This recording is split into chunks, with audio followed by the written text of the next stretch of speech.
shabu, pinagbabawal na gamot. Umabot lang kung 14.3 billion na pesos. Halaga ng mga nasabat na illegal na droga mula July 1, 2016 hanggang May. Bloodless fight against illegal drugs, 43.8 billion ang nakompiska. Kay Digong, 14.3 billion lang. You see, malayong malayo, triple sa panahon ng ating Pangulong Bongbong Marcos. Ibig sabihin yan, 3 times na mas magaling ang ating Pangulo kaysa kay Digong. Dalawa sa Pinglawag, si Bam Aquino at saka si Kiko Pangilinan, at isang independent na mula sa alyansa, si Amy Marcos, na kanilang inadapt. Masaya kami na inadapt ninyo si Amy Marcos kasi sa tingin namin po si Amy Marcos Trojan horse. Nagpapagang mga balita at pagtalakay sa mga isyu na lipungan. Bulsa! Opinyon, banat at paglalantad sa katotohanan. Bulsa! What you see is what you get. You decide. Hello po mga kababayan, si Dante Maravillas po, vlogger broadcaster from Albay, Bicol. Dito muna tayo sa ating joke time kasi several days hindi tayo po bigay sa inyo ng kwentong katatawanan kasi na-invite kami ni Mrs. doon sa headquarters ng Alyansa para sa Bagong Pilipinas para po sa Thanksgiving party. Ngayon, balik na tayo sa normal. Kaya balik tayo mga kababayan sa ating kwentong katatawanan before sa ating mga discussions para lagi lang relax tayo. Di ba? Padala mga kababayan ito ni Lucky Tandy. Ito kwento mga kababayan ng isang babae na medyo kailangang madala sa mental hospital. Ang pangalan ng babae si Sarah. Ewan ko kung ano yung apelido nito. Basta pinili ng nang nagpadala po ang pangalan na Sarah. Ayan pa. Para niya Maravillas may Malaysia. Basta Sarah yung pinili ng nag-send ng entry. So sabi ng doktor doon sa mental hospital, let's welcome Anya Sarah dito sa ating mental hospital. Palakpakan po sa pag-welcome kay Sarah sa mental hospital. Yung lahat ng pasyente, maliban sa isa, lahat po malakpak. Kasi yun ang turo sa mga pasyente na pag may bagoan niyang dumating, pumalakpak kayo. Kaya palakpakan silang lahat. Napansin ng doktor, may isang hindi pumapalakpak. Nakita ni Sarah, napansin agad yung isang hindi pumapalakpak, uminit yung ulo. Tinanong niya yung doktor, bakit niya yung isa hindi pumapalakpak sa akin kasi sanay siyang palakpakan. Sabi ng doktor kay Sarah, ayon na niya, magaling na kasi niya siya.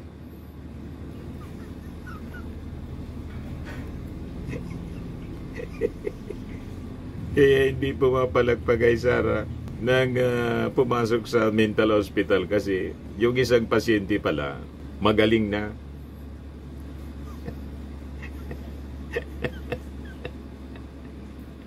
Ang ibig sabihin, Mr. Maravillas, ang pumapalakpak lang kay Sarah yung mga baliw. Yan ang lumalabas dito sa kwento, mga kababayan. Pero sabi ko sa inyo, wala mang apelido, pinili lang ng nagpadala po yung pangalan na Sarah. Pumasok sa mental hospital. Iwan ko kung bakit ganun siya. But anyway, matik na po. Kaya lang sabi ng nagpadala, si Lucky Tandy, wag na daw GCash. So okay lang sa kanya na walang GCash. Sige. O yung mga gusto magpadala po ng kanilang entry, message lang po kayo sa Dante Maravillas Vlog. Ipadala po ninyo yung inyong mga kwentong katatawanan. Kung hindi, sa Dante Maravillas Facebook account natin. Okay po? Like and share na rin po ninyo ng ating video para marami tayong mapasaya. Yung hindi pa nakasubscribe, click subscribe na rin po. Maraming salamat kasi umabot na tayo sa 130,000 plus na mga subscribers dito sa Bullseye News on the Go channel natin. O ngayon, gusto ko muna palang i-greet maligayang panonood kay Mr. Danny Di Castro. Taga Laguna siya. Kumain kasi kami doon sa Manam, sa Power Plants Mall sa Makati City. biglang may yung umingiti sa atin, nakikipag-smile. Siyempre tayo, smile din po. Yun pala, mga kababayan, taga-panood natin, taga Laguna siya, pero naninirahan na sila sa California. Si Mr. Danny Di Castro. Ayan po, nagpicture-picture kami ni Mr. Danny Di Castro. Ang sabi niya, lagi siyang nanonood sa ating vlogging kasi hindi daw ako fake news. Galit na naman po yung mga buzzers ko ng mga DDS. Hindi ko maintindihan ito mga DDS. Bakit ba lagi kayong nanonood sa akin? Para lang ibas ako.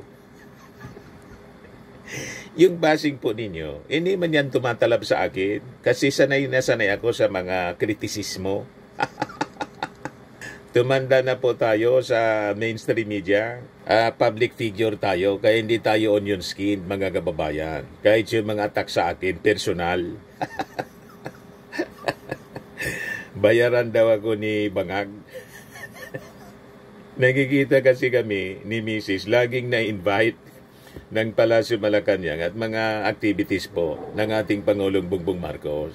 That is normal po kasi ikinampanya namin po dito. Igalit nga sa akin yung mga kababayan kong Bicolano. Kasi majority dito sa amin, ang ibinoto po si Leni Robredo, siyempre kababayan namin. Pero ako po, tumitingin ako kasi sa performance. Napakagaling ng ating Pangulong Bongbong Marcos. Mana sa tatay. Kaya doon po tayo sa kung sino ang makakapag-deliver ng magandang serbisyo sa ating mga mamamayang Filipino. Hindi pwede na kung mo kababayan ko rito sa Bicol, iboboto ko na. Di ba? Ganon tayo, hindi tayo parokyal yung kaisipan natin, mindset. O, ganon din pala mga kababayan nitong si Mr. Danny Di Castro. Marcos supporter siya. Kaya nanonood sa atin kasi hindi daw ako fake news. Yun naman talaga po. Bakit naman tayo magpapakalat ng fake news? Para lang sa views? Kasi pag mga intriga, kahit hindi totoo, ako curious yung mga tao, wala tayong ugaling ganun po. Galit na galit yung mga DDS. At inggit na inggit kasi lagi tayong na-invite ng Palasyo Malacanang.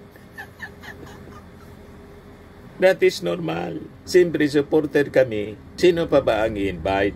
Yung mga buzzers?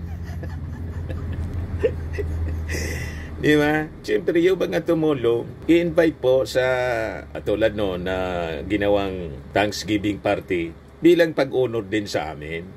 Pag-recognize ng aming contribution sa pagpapalaganap ng tamang impormasyon. Kaya nga nagustuhan tayo, mga kababayan ni Mr. Danny Di Castro dyan sa California, kasi hindi tayo fake news. Dahil sa pagpapalaganap natin, pagpapakalat natin ng totoong balita, nagagalit po yung mga supporters ni Digong kasi nababasag, taka ni Sara Duterte, nababasag yung kanilang kasinungalingan at mga propaganda. Tulad ng mga sinasabi nila mga kababayan na ang pinakang magaling daw na Pangulo sa Pilipinas, na naging Pangulo sa Pilipinas, si Tatay Digong nila. False.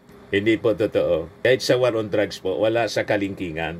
Walang binatbat mga kababayan sa war on drugs. Si Digong sa ating Pangulong Bongbong Marcos. Gusto niyo makita ang data galing sa PNP? Ito yung latest po eh. Yan ba? Walang binatbat si Digong. Campaign Against Illegal Drugs, report po ng News 5. Kahapon lang ito. Ano sabi sa data? Sabi diyan, panahon ni Digong ang nakumpiska ng mga shabu, pinagbabawal na gamot. Umabot lang pong 14.3 billion pesos. Halaga ng mga nasabat na illegal na droga mula July 1, 2016 hanggang May 17, 2019. So sa loob ng 3 years, first 3 years ng dating Pangulong Digong. What about yung first 3 years ngayon ng ating Pangulo? From July 1, 2022 to March 17, 2025. 43.8 billion pesos. Wala pang dumanak na dugo. Dito kay Digong, ang daming namatay mga kababayan. Kaya nga po siya nakaso sa ICC, Crimes Against Humanity. Ang gusto ni Digong at mga supporters niya, sundan yung war on drugs. Yung mismong war on drugs niya, dapat sundan daw. Bakit susundan ang mga masasamang gawain ng dating Pangulong Digong? Maling strategy. Hindi man po effective. Bakit? Sinabi niya na in 3 months time niya, tapos na itong problema natin sa droga. Lumipas yung 3 months, naging 6 months. Naging 1 year. Naubos yung 6 years. Ang dami pa rin sindikato. Bumabaha pa rin ng droga. Ang patunay mga kababayan. Ito po, yung ating Pangulo, nakakumpiska pa sa first 3 years niya ng 43.8 billion pesos. Nakita ninyo? So, yung war on drugs, mga kababayan ni Digong, is a failure. Total failure. Pwede pala nalabanan ang pinagbabawal na gamot, ang sindikato, nang walang namamatay. You see? Kaya galit na galit yung mga DDS, yung mga Duterte, kasi ayaw nilang napapahiya. Kasi yung paniwala nila, sila yung pinakamagaling. Si Digong yung pinakamagaling.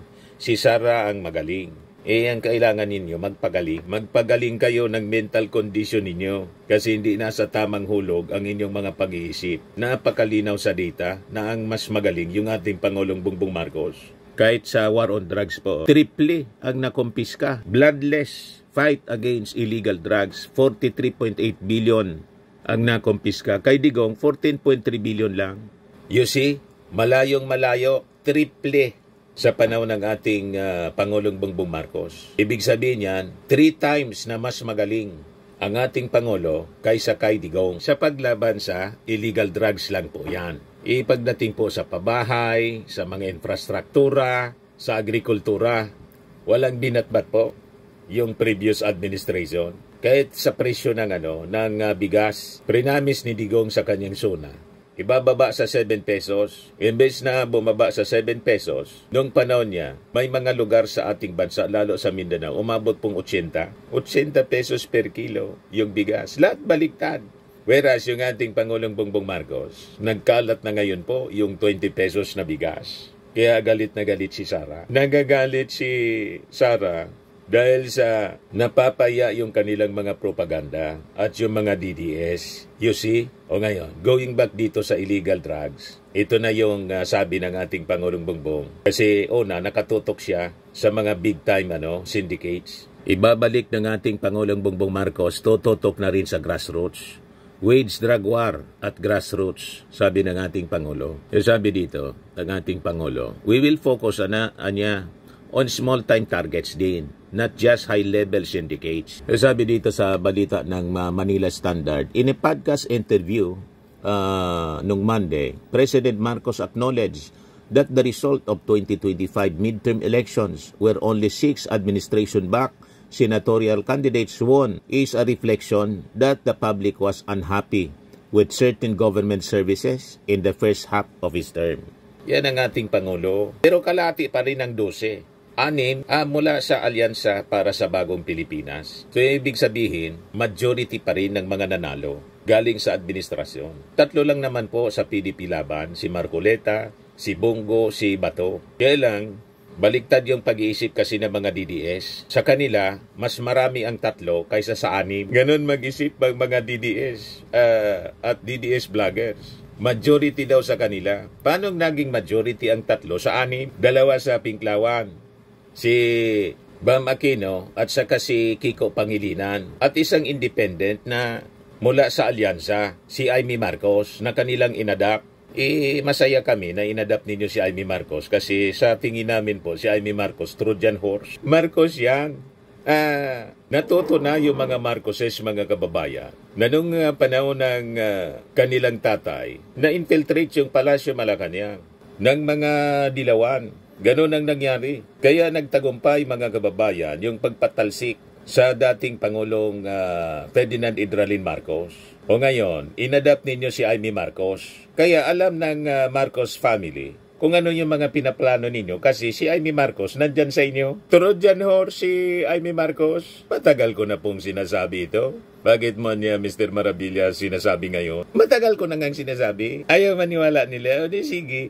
I-adapt ninyo si Amy Marcos na Trojan horse. Siyempre, alangan man. Kaya sige lang, magsama-sama kayo. Sabi ni Bato, isasama daw nila sa Duterte Block, si Amy Marcos. Very good. Tingnan natin sa butuhan mga kababayan. Pag nakita ni Amy Marcos na tambak yung mga ebidensya laban kay Sara Duterte, kung boboto siya, mga kababayan ng akwital. Dito natin masusubukan mga kababayan kung talagang si Amy Marcos ay hindi Trojan horse, kundi talagang bumaliktad na po doon sa boto. Pag tambak yung mga ebidensya, lalo na yung mga bank accounts. And sinasabi ko sa inyo. Now, going back dito sa sinasabi ng ating Pangulo. As part of the lesson of these elections, let's go back to the grassroots level because people are concerned that drug addicts and drug pushers have returned to their communities. Let us focus on that. Let's focus again on small-time drug personalities. Masyado niyang mahirap ang task na to kasi yung mga sindikato, kasama dyan, mga police. It includes local government. There's a lot of money involved, he said. They can buy everyone, judge, prosecutor. Pero sabi niya, yung aking administrasyon niya will maintain its departure from the violent tactics associated with previous administration's drug war. What I avoid is just having a suspicion or a report and arresting them and then killing them based on that. That's where we distance ourselves. Alam mo nang masama, alam mo nang mali, mga nagsusulsul sa ating Pangulong Bongbong na gawin yung war on drugs tulad ng ginawa ng previous administration. Hindi man po oto-oto yung ating Pangulo. Hindi man po idiot para sundan ang pagkakamali ng previous administration. Para Para sumunod sa dahig yung ating Pangulong Bongbong Marcos. Masaya kayo pag ganyan. Bali? Sabi nga dito sa amin. O gayon, punta tayo sa kwento kay Ping Lacson mga kababayan na pilit sinisiraan ng mga DDS vloggers. Alam na ninyo ang nagpakalat ng fake news na to, yung vlogger na naka-base dyan sa Amerika. Yung taga-Amerika, si Mr. Danny De Castro, nanonood sa akin po. Kasi ako daw, hindi fake news. Yun ang nagpakalat na naman. Sinisiraan si Ping Lacson, pati si Pia Cayetano, nakipag-secret meeting daw kay Sara Duterte. Kasi gusto nila i-condition yung isipan natin. Gusto nilang papaniwalain tayo na majority sa mga senador, kaalyado ng mga Duterte. Kasi ang agenda nila, papaniwalain ng ating Pangulo ay isa ng lame duck president. Kasi daw, majority sa mga nanalong senador ngayon, sumusuporta sa Duterte. Yan ang akala ninyo. Sabi nga natin, may independence ang pag-iisip ng mga senador. Hindi nila isusugal, itataya ang kanilang political career dahil lang sa Duterte. Pero, di umasa kayo na kaalyado ninyo at i-acquit si Sara Duterte. Tingnan natin kung mangyari. O ngayon, dahil sa balitang yan na pinapakalat ng mga DDS fake news peddlers, nag-react na po si Ping Lacson. Ito po, nag-deny siya. Hindi man niya ako nakipagkita. Senator-elect Pamphilo Lacson denied meeting with Vice President Sara Duterte saying it was a malicious rumor spread ahead of her impending impeachment trial where he would act as a senator judge. Ang akala ng mga nagpapakalat nito sa kampo ng mga Duterte, makakatulong ito para sa impeachment trial. Ilalo na challenge po yung mga senador. Kasi siyempre, ayaw naman nila na tingnan sila na mga bias senators na mayroon silang political bias. Siyempre, bawat senador gusto nila na makilala ng ating mga mamamayang Filipino. Hindi sila basta na-influensya ng kung sinong tao, that they are independent-minded senators and they base the decisions sa kapakanan ng ating mga mamamayan at siyempre sa lakas ng ebidensya. And in fact, yun ang challenge sa mga prosecutors, mga kababayan. As prosecutors ni Ping Lacson, nagsalita na siya 4 days ago. Sabi ni Ping Lacson, they will have to convince at least 16 senators to render their verdict of conviction. Paano ka mag-convict? Wala namang ebidensya o napaka-weak ng ebidensya. Ngayon, paano ka mag-acquit kung napakatibay naman ng ebidensya? So, dapat evidence-based. Laging nakabase sa ebidensyang ipinipresenta o ipipresenta ng prosecution team. Yan panawagan niya sa prosecution. Sabi dyan, Lacson urges House to present strong evidence in Sara impeachment trial. I would advise the prosecution team of the House to really present credible evidence. Kasi they will have to convince at least 16 senators to render their verdict of conviction. Kasi kung kulang yung ebidensya, wala talaga Kasi will be answerable to the Filipino people. Paano ka mag-convict kung mahina yung ebidensya? Paano naman mag-acquit kung napakatibay naman ang ebidensya? So malinaw po, evidence-based. And I believe, ganun din ang magiging pananaw, panuntunan po ng iba pang mga senador. Kahit yung mga senador na perceived to be allies of the former president at ni Sara Duterte, hindi po nila isusugal yung kanilang pangalan. Halimbawa, nakita doon sa salin ni Sara Duterte, hindi may paliwanag yung milyon-milyon. Kasi siyempre, magkano lang naman po ang sweldo ng Vice Presidente? Ano yung mga negosyo ng Vice Presidente? Siyempre, makakalkal yun po. Pagkatapos, milyon-milyon yung pumapasok sa bank accounts. So doon pa lang po mga kababayan, malamang mamimilipit mga kababayan si Sara Duterte pag nakalkal yung kanyang salin at pinakita yung bank accounts kung saan galing yung mga milyon-milyon. Lalo na, alam naman natin yung number 2 articles of impeachment po, yung tungkol sa paggastos ng confidential funds na lumalabas po sa initial investigation ng Congress, yung mga beneficiaries, mga fictitious po, mga chicheria, walang records mga kababayan sa Philippine Statistics Office. So, ganon mga kababayan ang sabi ni Ping Lacson. O ngayon, tinatarget ngayon si Ping Lacson. Ini-smear ng mga DDS vloggers sa pamamagitan ng pagpapakalat ng fake news na nakipagkita na. Sikreto daw na nakipagkita kay Sara Duterte na pikon si Ping. Malisyoso ang mga pinapakalat nilang kwento. Sabi dito sa balita ng The Manila Times, Lacson on Tuesday kahapon said he received reports that he and another senator-elect in the May 12 midterm elections met with Duterte. I vehemently deny and dismiss such a rumor as absolutely false and outright malicious for one simple reason only. As an elected senator who is a potential senator judge in the impeachment trial involving the Vice President, it is the height of impropriety to meet with her, sabi po ni Ping Lacson. Si Ping Lacson pa na iniingat-ingatan niya yung kanyang pangalan. Hindi nga yan tumatanggap ng pork barrel. You see? Tapos gaganino ninyo si Ping Lacson. At si Ping Lacson po, kahit yung ating Pangulong Bongbong Marcos, independent po siya. Kahit sumama siya sa alyansa. Sumama siya sa alyansa kasi kumbinsido siya sa vision ng ating Pangulo. Aligned yung kanyang vision with the President. Pero hindi nangangulugan na si Ping Lacson pwede din diktahan ng ating Pangulo. Independent mag-isip si Ping. Ganon. O ngayon, pinapakalat ninyo na nakipagkita kay Sara Duterte, ang akala ninyo, sa pamamagitan ng ganyang pagpapakalat ng balita, matutuwa si Ping Lacson. Backfire sa inyo. So, ibabase ni Ping Lacson sa ebidensya. And I think other senators ganun din ang gagawin. Kasi, may reputasyon sila na iniingatan po. Alam na nila na masama yung reputasyon ng mga Duterte. Violente, masama ang bibig, kukonsintin pa nila. Pagkatapos itong mga laro nilang masama, maduming laro nila sa propaganda, ang akala ninyo, makukumbinsin ninyo ang mga senador sa ganong uri ng strategy. Ituloy lang ninyo ang ganyang mga paninira. Maganda yan.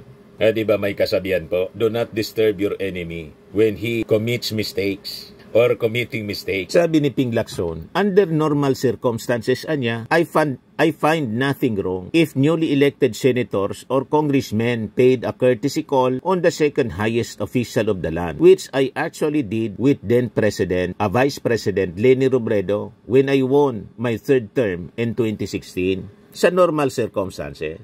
Walang problema sa normal circumstances. Ngayon po, hindi normal ang circumstansya. Abnormal ngayon. Kaya umiiwas si Ping Lacson. Kahit siguro tawagan siya or invite siya personal, hindi pupunta sa imbitasyon. Siguro si Ping Lacson will just refuse kung ano man pong imbitasyon ng meeting with the Vice President. Kasi alam niya, Ngayon pa na napakabilis ng komunikasyon. Isang text ka lang, text doon mga kababayan sa vlogger na nakabase sa Amerika. Ang source po, laging yung puting ahas. May naniniwala pa rin mga kababayan. Puting ahas ang source niya. Lahat chismis po. O ngayon, sunog na naman po yung kasinungalingan ng vlogger na yun na nakabase sa Amerika. Matindi yun po. Pati kasinungalingan niya. Palibasa yung mga amo niyang naglilingkuran, mga sinungaling. Kaya pare-pareha sila. Sariling kasinungalingan, pinaniniwalaan nila. Dinamay pa si Pia Cayetano daw. So dalawa, yung minimin dito, ang sinasabi dito sa balita. Pero si Ping, hindi man niya pinangalanan. Yung isa pang senador. Siya nag-react kasi, siyempre, sinisira mga kababayan yung kanyang reputasyon. Ngayon, sabi dito. Meanwhile, Lacson lauded President Ferdinand Marcos Jr. for his willingness to reconcile with the Dutertes. He said Marcos' kindness and the goodness of his heart in dealing with people are being interpreted by both his allies and adversaries as a weakness of his leadership. Mali po yung interpretation ninyo. Yung mga naniniwala na ang pakikipag-reconcile ay sign of weakness. And in fact, it is a sign of strength. Karakter siya ng isang strong leader po. Ibig sabihin, hindi siya insecure sa kahit kanino man. At pwede niyang ibaba ang kanyang pagkatao. Ang pride niya, wala man siyang pride. Kasi alam siguro ng ating Pangulo, pride comes before the destruction. He who humbles himself shall be exalted, sabi sa Bible. And he who exalts himself shall be humble. Iyan ang nangyayari sa vice-presidente po. Napakayabang, napaka-arugante. O tingnan ninyo, patong-patong na kaso ang kanyang kinakaarap. Ganon din yung kanyang tatay. You see, ganon din yung kanyang mga kaalyado, tulad ni Harry Roque. Mayayabang kasi po. Ang mayabang talaga, binababa ng ating Panginoon. Binabagsak po. Iyang humble na tulad ng ating Pangulo. Tingnan ninyo. Chinik namin ni Mrs. Siya pa rin yung Pangulo. Hanggang 2028. Kaya yung mga DDS po, hanggang 2028 pa kayo may stress at mag-iiyakan. At saan ka nakakita mga kababayan na naniniwala kayo ng ating Pangulo, weak leader? May weak leader po na naipakulong ng spiritual leader ng strong leader na si Kibuloy. Very influential religious personality. Pinakulong niya. At yung best friend niya na dating Pangulo na ang tingin ninyo strong leader, nasaan na ngayon? Tapos sasabihin ninyo yung ating Pangulo, weak leader. Doon pa lang sa war on drugs po, hindi mga lati sinigong sa performance. Mga moron lang ang mapapaniwala ninyo na ang ating Pangulo ay weak leader, na isa siyang lame duck. Kayo man lang po ang naniniwala. Saka, yung mga dilawang analyst po, kasi pilit nilang pinapahina yung ating Pangulo para yung kanilang magiging manok sa 2028 na dilawan, it could be Kiko or Bam Aquino, manalo rin. Kanya-kanyang agenda po yan. Ay, pagpatuloy ninyo ang ganyang uri ng mga pananaw. Maniwala kayo sa sarili ninyong kasinungalingan. Wala kaming paki. Basta kami, we support the President. At ang ebidensya, napakalinaw ng ating Pangulo is not a weak leader. Kasi sabi nga po ni Jose Castro sa interview ni Christian Esguera sa Fox First kagabi, kung weak leader niya, yung ating Pangulo, sabi ng mga DDS at saka mga analyst, dilawang analyst, na lame duck na daw yung ating Pangulo after the midterm election. Bakit niya kayo nag-iiyakan? Palpal mga kababayan kayo si Castro. Tama ba ga? Mga kababayan, sinasabi ninyo weak leader. Sinasabi ng mga Duterte na weak leader si PBBM. Ang tanong ni Jose Castro, bakit kayo nag-iiyakan ngayon? Dapat masaya kayo kasi yung ating Pangulo weak leader. Pero iba yung pinapakita ninyo. Iba yung nakikita namin sa inyo. Sige ang iyakan ninyo. Kasi si Digong nakakulong at malamang sa malamang doon na niya i-spend ang kanyang the rest of his life sa loob ng kulungan. Yan ang totoong strong leader po. 43.8 billion na kumpiska ang droga. 14.3 billion lang yung sinasabing strong leader na ngayon nakakulong na. Sinurrender ng weak leader sa Interpol kasi may obligasyon tayo sa Interpol. Ano kayo ngayon, mga DDS? Yung isa pang aso ni Digong na taol ng taol doon sa The Hague. Ito na siya ngayon. Ito yung latest development report ng ABS-CBN. DOJ preparing documents for Interpol Red Notice request laban kay Harry Roque. Sabi ng mga nag-react dito, wag na sa ICC, maganda kulungan doon sa doon na lang sa Pinas. Maranasan naman niya yung kulungan, nasiksikan, no BP treatment. Dapat para maging slim, sure diet, bakain kaya niya yung pagkain ng mga priso. Sabi ni Wilfredo Santos, dapat mahuli na ang fugitive na yan. Mismong abogado na ni Duterte, si Salpanelo, ang nagsabi na abogado si Harry Roque ng Pogo. Nilaglag siya ng kaalyado niya. The long arm of the law will soon finally catch him. Lumilit ng mundo ng taong ito. Sabi ni Emmanuel Marquez, no one is above the law. Lapit na sa exciting part, akla, sabi ni Arnel Daang. Sabi ni Albert Bauzon, wag namang ganyan, pakibilisan po. Sabi ni Marilyn Nicolas, pag may nagawa ka talagang kasalanan, pagbabayaran mo talaga. Hindi man dito sa lupa, kundi pagdating sa kabilang buhay. Sabi ni Gilbert Basaliso, tama po yan, dapat po makulong. Walang ginawa kundi guluhin ang gobyerno nating mukhang salapi hari. Sabi ni Marvin Malbarroa, see you soon boy, dito ka magdakdak at mangbastos.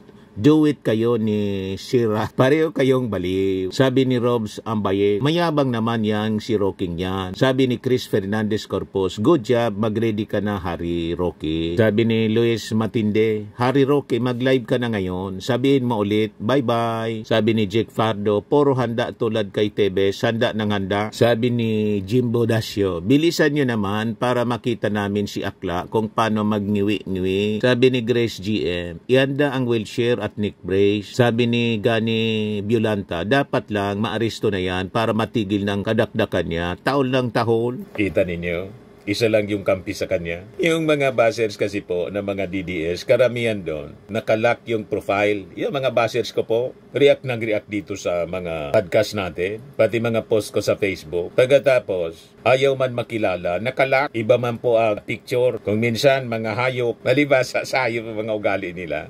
Kasi karamihan po, mga paid trolls, makina, mga kababayan. Kaya hindi man natin pinapansin yung mga pangbabas nila sa atin. Ba't mapapatulan ang makina? Para lang sabihin na marami sila, marami kayong trolls. Kami po, organic, real people. Sabi ni Pambet Sipe, baby gandang hari, uwi ka na, galit na NBI sa'yo.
Ito naman po, Firmax Firming and Lifting Cream. Pinapahid po sa mga pulses in affected area. Mainam po sa paninigas ng mga kaso-kasuan.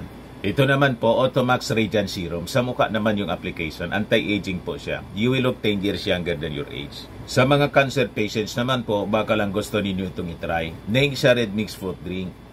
Hindi mo po siya gamot, food supplement siya. Kaya lang, gawa siya mga kababayan sa goji berry. Yung goji berry may anti-cancer properties. O ngayon, yung mga inquiries ninyo, dumiritso na lang kayo sa aming messenger sa Facebook para masagot namin agad. Ayos pa? Ayos na ayos niya, Mr. Maravilla. At sa mga naghanap po ng malinis and spacious fitness gym, pumunta lang po kayo sa aming Colossal Fitness Gym. May Grab Car Rental din po kami. Ito naman po yung bago naming product na binibenta online.